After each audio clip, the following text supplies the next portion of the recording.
출가에 대한 모든 궁금증을 풀어드리는 출가 백문배탁 시간입니다. 석준 선생님의 출가 일기는 출가에 대한 모든 내용을 여러분들과 함께 풀어보는 시간입니다. 사소한 내용도 좋습니다. 출가에 대한 궁금한 점이 있으신 분들은 아래 프로그램 댓글이나 주소 또는 유튜브로 남겨주시면 성실히 답변하겠습니다. 그럼 첫 번째 질문 만나보도록 하겠습니다. 요즘은 해외에서 공부하고 돌아오신 스님들이 많으신데요. 석준 스님께서는 유학을 꿈꾼 적이 없으신지, 또 스님들이 유학을 가면 종단에서 지원을 해주는지 궁금합니다. 저는 해외 유학 같은 거는 생각을 안 해본 것 같아요. 처음에 출가하기 전에는 좀 그런 마음이 있었어요. 출가하기 전에 어떤 스님이 얘기하시는데 말씀하시는 거 보니까 출가하면 해외 유학 가가지고 공부 마음대로 할 수 있다고 그렇게 말씀하셔가지고 어떻게 스님 됐는데 어떻게 유학을 갈 수 있는가 그런 궁금한 점도 있었고, 그럼 나도 한번 유학을 한번 가볼까 하는 그런 마음도 좀 있었는데, 출가한 이후에는 저는 안 되겠구나. 왜냐하면은 유학 가는 스님들이 자기 의지도 중요하지만 실력이 좀 있어야 될 것 같더라고요. 주로 이제 외국어 실력이 있어야 되는데 저는 외국어 실력이 많이 부족하기 때문에 제 자신을 알아가지고 유학 같은 건 생각 안 해봤습니다. 아시겠지만 유학이라는 것이 누구든지 갈 수는 있어요. 근데 그 가운데서도 명석한 분들이, 불교에 대한 이해가 높은 분들, 또 외국어 이런 능력이 좋은 분들이 가는 게 좋다고 봅니다. 아시겠지만 원효 스님, 의상 스님 같은 분들이 얼마나 뛰어난 분들입니까? 그분들이 가가지고 원효 스님은 결국 가지 않았지만 그런 분들이 발심해가지고 이제 유학을 가는 경우가 많았고, 우리 근래에도 보면은 일제 시대 때 있지 않습니까? 그 당시에 참 어려운 시기였지만 스님들이 유학을 많이 갔습니다. 기록에 의하면은 스님들이 한 유학생들이 그 당시 그 어려운 시기에도 한 500명 이상의 스님들이 유학 갔던 그런 내용이 있습니다. 그 스님들이 주로 그냥 간 게 아니고 그 당시에는 선발을 했어요. 그래서 절마다 그 절에서 가장 이제 뛰어난 스님들을 모아가지고 어떻게 정책적으로 그래가지고 유학을 보냈던 그런 기록이 있는데, 요즘에도 유학은 얼마든지 갈 수 있습니다. 이 종단에서 유학 가는 스님들에 대해서 환영하고 있고 적극적으로 또 지원도 해주고 있는 현실입니다. 유학 간다고 하면은 예전에는 주로 이제 제일 많이 갔던 지역이 일본을 많이 갔어요. 왜냐하면 유학 간다는 것은 수행보다는 교학적인 측면으로 많이 가거든요. 즉 교학, 부처님의 가르침을 배우기 위해서 가는 것이 유학의 주로였는데, 한 80년대, 90년대까지만 하더라도 최고 이 교학이 발달되면서 공부하기 좋은 환경이 있는 것이 일본이었어요. 우리나라에 가깝고, 그다음에 일본에는 일본어 습득이 좀 쉬운 편이었고, 그다음에 그 일본에 가면은 불교 어떤 그런 대장경, 그 당시에 신수 대장경 하면은 최고 권위 있고 모든 학자들이 신수 대장경에 의해서 공부하던 시기였거든요. 그래서 그런 대장경 같은 것이 완벽하게 이루어져 있고, 그다음에 많은 공부할 수 있는 여건이 잘 이루어져 있고, 불교 대학도 많고 그래가지고 제 기억에는 한 80년대, 90년대까지는 아마 일본 중심으로 많이 갔고, 그 이후로는 뭐 그 당시에도 이제 일본 중심으로 해가지고 뭐 중국도 좀 가기도 했었고, 그 다음에 인도도 많이 갔습니다. 스님들이 제 기억에. 그 다음에 태국도 많이 갔었고, 주로 불교 국가에는 많이 갔었고, 그 당시에 또 더 이제 넓은 세계, 더 멀리 가서 새로운 문화를 통해 가지고 불교를 이해하고자 하는 분들은 이제 유럽 쪽으로도 많이 갔습니다. 유럽에 가면은 프랑스, 독일 같은 경우에 불교 학자들이 많았거든요. 거기 가서 이제 배운 분들도 있었는데, 요즘에는 이제 뭐 지금도 뭐 많은 주변 국가들이든지 중국이든지 뭐 러시아까지 많이 가긴 하는데, 요즘 제일 많이 가는 데는 미국에 많이 간다고 합니다. 왜냐하면은 미국이 선진국이고, 또 미국에서는 이 불교에 대한 관심이 굉장히 많다고 합니다. 그래서 미국의 유명한 대학교에서 불교 연구소든지 세계적인 그런 석학, 그다음에 불교 학자들을 다 모집했다고 합니다. 모셔가지고 불교학을 갖다가 정책적으로 학교에서 키우듯이 불교학에 대한 관심이 많기 때문에 요즘 주로 많이 가는 지역이 미국 지역이라고 이렇게 저는 알고 있습니다. 그리고 이 유학 가게 되면은 스님들이 아마 걱정거리가 있을 것 같아요. 왜냐면 유학 갔을 때 스님들이 어떻게 생활하지? 스님들은 어느 곳에 머물면서 공부하지? 또 그 다음에 유학 가면은 그 비용이 만만치 않을 텐데 그 감당할 수 있는가? 나는 출가할 때 스님들은 출가하면은 자기 가지고 있는 모든 뭐 재산이든지 소유할 수 있는 것이 극히 힘들고 거의 불가능한데 어떻게 내가 있는 환경에서 아무것도 없는데 갈 수 있을까? 이렇게 고민할 수 있는 분들이 있을 텐데요. 스님들은 유학을 가게 되면 보통 그 지역에 가면은 사찰에 머무는 경우가 많아요. 그 대학교에서 제공하는 기숙사도 있겠지만 그게 아마 스님들이 기숙사 생활, 기숙사는 보통 이제 2인이든지 3인 같이 쓰는 그런 시설이잖아요. 스님들이 일반 사람들하고 같이 쓰기가 아마 여러 가지 불편한 점이 있을 거예요. 그래서 스님들은 외국에 간다 그러면은 주로 그 학교 옆에 있는 사찰에서 머무는 경우가 많아요. 여러분도 우리나라 스님들이요 전 세계에 많이 가 계십니다. 가면은 어느 도시, 웬만한 도시에 가면은 다 사찰이 있어요. 한국절이 있거든요.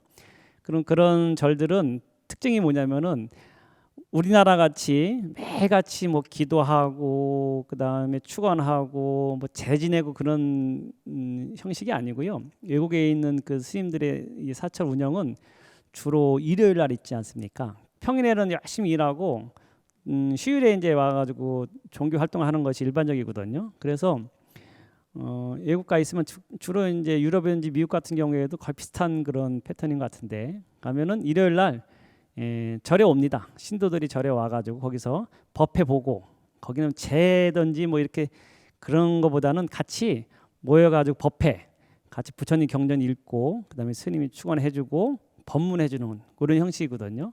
그럼 일주일에 한 번 정도 한 하루에 그 일주일에 일요일 정도에 한 2시간 정도 시간을 할애하고 스님이 거기서 이제 법회를 보고 나머지 월화수목금토나 6일 정도는 자기가 마음대로 자유롭게 시간을 낼 수 있어요. 그렇기 때문에 스님이 거기서 절에 계시면서 일주일에 한 번 정도 법회 보고 나머지 시간은 이제 학업에 열중할 수 있거든요. 그렇기 때문에 유학 가더라도 얼마든지 그런 숙식 같은 것이 이제 자기가 해결할 수 있는 그런 여건이 되고요.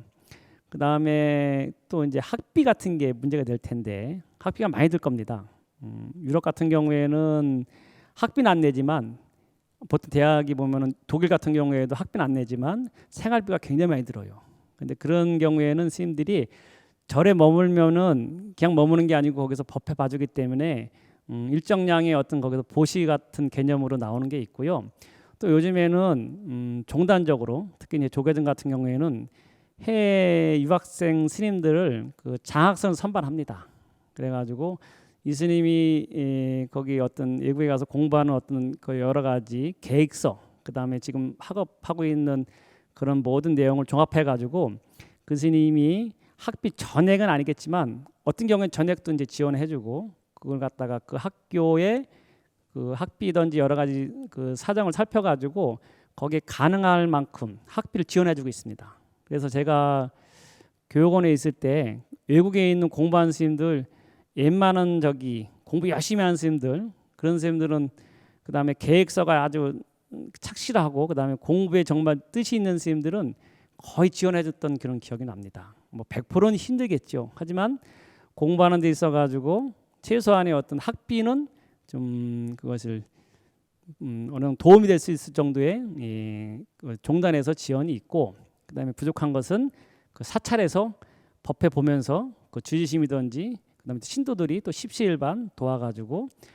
학업하는데 큰 어려움이 없을 정도의 그런 유학생활을 할 수 있다 이렇게 그 정도 말씀드릴 수 있겠습니다.